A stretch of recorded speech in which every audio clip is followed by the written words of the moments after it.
सबको अपनी बीवी मानने लगते, फिर बलात्कार बढ़ता है, बहन बेटियों की इज्जत आबरू लूटने लगती है, चाचा भतीजी को नहीं पहचान पाता, मामा भांजी को नहीं पहचान पाता, भाई बहन को नहीं पहचान पाता है, बाप बेटी को नहीं पहचान पाता। 50 साल का बुढ़ा और 8 साल की बच्ची, देखो छोटी सी बच्ची, नाबालिग बच्ची, और 50 साल का बुढ़ा ज़बरदस्ती पकड़कर जंगल ले जाता है, बलात्कार करता है, बेटियां रोती हैं, बेहोशी हालत में मरने के लिए जंगल में फेंक कर चल देता। ऐसा जघन्य जुर्म, अत्याचार, पापाचार मानव करने लगता है जब उसके अंदर वासनाओं की वृद्धि होती। और इसके पीछे संतों का मत है और ये वैज्ञानिक तर्क है, गप नहीं है। आदमी का खान पान इसके विकार को घटाता है, बढ़ाता है। बाकी तो आगे साधन का साधना, इसके ऊपर तो साधना आएगी, यानी तपस्या जिसको कहते हैं, उसमें व्रत और उपवास आता है, यानी शाकाहारी भोजन भी।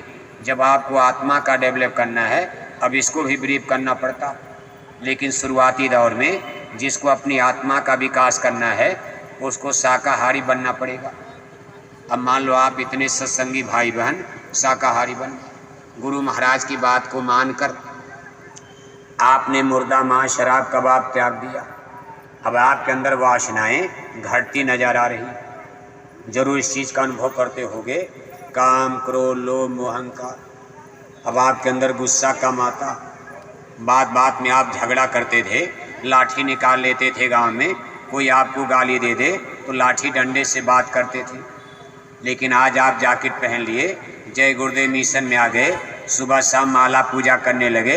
अब आपको गांव में कोई गाली भी देता है तो हाथ जोड़ करके चल देते, कहते भाई चलो मेरे किसी जन्म का लेना देना, तूने गाली दे करके अपना निपटा लिया, सूली का कांटा बना दिया, गुरु महाराज की दया हो गई, चल तू ही बड़ा रहेगा, हम छोटे रहेंगे। यानी साधु और भगत आदमी अपने को दीन मानकर आगे निकल जाता है, वो संसार में उलझता नहीं। जिस चीज़ में छोटे छोटी बात को लेकर लोग उलझ जाते हैं, लाठी डंडे गोलियां चलती हैं और बाद में कोई मर गया, जाकर जीवन भर जेल में सड़ते हैं, सत्संगी इस आपदा से बच जाते हैं। ये सब चीज़ सत्संग का और शुद्ध पवित्र भोजन का।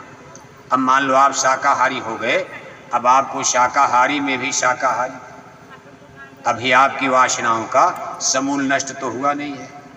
आपके अंदर सत्संगी नामदानी पूजा पाठ करने के बाद भी आपको कभी कभी क्रोध आ ही जाता, कभी कभी अहंकार भी आ जाता, कभी कभी सत्संगी भाई बहन ही आपस में झगड़ते नजर आते। कहा काल आय दावे खेला, सतसंगत में कीन्हा मेला, हैं गुरु बहन और गुरु भाई, होती तामे निज दिन लड़ाई।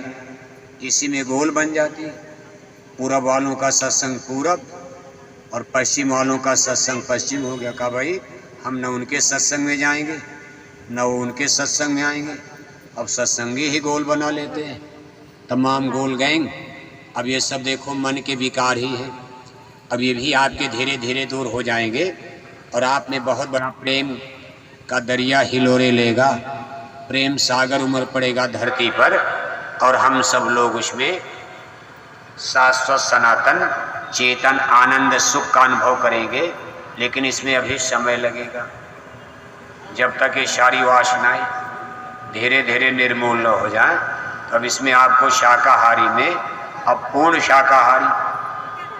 शाकाहारी का मतलब गुरु महाराज कहते थे कि बच्चा कम खाओ, अभी नहीं कि दाल भात पूरी सब्जी खाना है तो रोज नाक तक खाते रहोगे, तो नाक तक खाओगे तो रात में नींद आएगी, आलस है, माला पूजा करने को। अब थोड़ा थोड़ा भूख को कम करो। आप 5 रोटी खाते हो तो अब इसको 4 करो, 1 महीना 6 महीना साल भर। जब बात इस पर आकर टिकेगी, आप देखोगे जैसे जैसे आप भोजन कम करोगे, कम करो भाई इसको, जैसे जैसे आप भोजन कम करोगे, ये देखो आपका नाभि चक्र है, ये पेट में नाभि चक्र है, और यहाँ आपकी आंतें, जहाँ डाइजेस्ट सिस्टम, जब आप धीरे धीरे ध्यान भजन करते हो अंदर में आपका खिंचाव होगा। जैसे जैसे आपकी खिंचाव होगा तैसे तैसे आपका नाभि चक्र, यहाँ से सब किरणें ऊपर की तरफ जब उठती हैं तो धीरे धीरे आपके भूख की मात्रा कम, भूख तो लगेगी लेकिन थोड़े खाने में आपको संतुष्टि मिलती जाएगी। और कभी ज़्यादा खा लोगे तो आपको अपच हो जाएगा, मालूम पड़ेगा बीमार हो गए। उस दिन माला पूजा में आपको आनंद नहीं आएगा, आलस आने लगेगा, नींद आने लगेगी। इसलिए बहुत बड़ी साधना है कम खाने वाली। इसको व्रत भी कहा जा सकता है। वैसे एक व्रत तो ये होता है कि आज हम दिन भर कुछ नहीं खाएंगे, लेकिन ये व्रत तो आसान है कि दिन भर कुछ नहीं खाएंगे लेकिन हम सुबह शाम अब एक रोटी कम खाएंगे। ये व्रत बड़ा कठिन होता थोड़ा सा। अल्प भोजन यानी कम भोजन करना, ये व्रत थोड़ा कठिन है, क्योंकि जब थाली सामने आती है बढ़िया बढ़िया सब्जी और बढ़िया बढ़िया गरम गरम रोटी, तो समय ये मन मानता नहीं। कहा मैं चाहूँ छोड़ूं भोगन को और भोग देख मन अति ललचाए।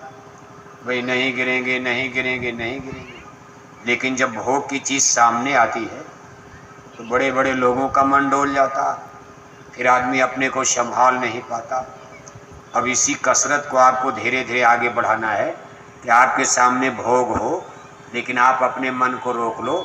इसको कहते हैं मन बुद्धि चित्त का कंसंट्रेशन। अपने मन बुद्धि चित्त को, दिल दीदा दिमाग को दोनों आँखों के बीच में एकाग्र किया जाए। अब देखो ये पॉइंट एकाग्र करने का यहाँ है, ये दोनों आँखों के बीच में कितना प्रभु का विज्ञान है। यहीं से साइंस ऑफ सोल शुरू होता, जिसको आत्मवाद कहा जाता। ये जंगल में, पहाड़ में, गंगा जमुना के पानी में मंदिर देवालय शिवालय, ये तो चिन्ह बनाए गए। जैसे अपने बाप दादों की फोटो रखना, घर में कोई पाप नहीं है। अब हम अपने बाप दादों की फ़ोटो अपने घर में रखें और रोज़ उस पर फूल माला चढ़ावें, ये कोई पाप नहीं है। बूढ़े बुजुर्गों का सम्मान होना चाहिए। मान लो किसी के पास पैसा है, अपने बाप दादे के नाम पर उन्होंने घर में समाधि बना लिया, उनका छोटा सा मंदिर बना दिया और अपने माता पिता की तस्वीर रखकर और उस पर माला चढ़ावें, तो कोई पाप तो नहीं है।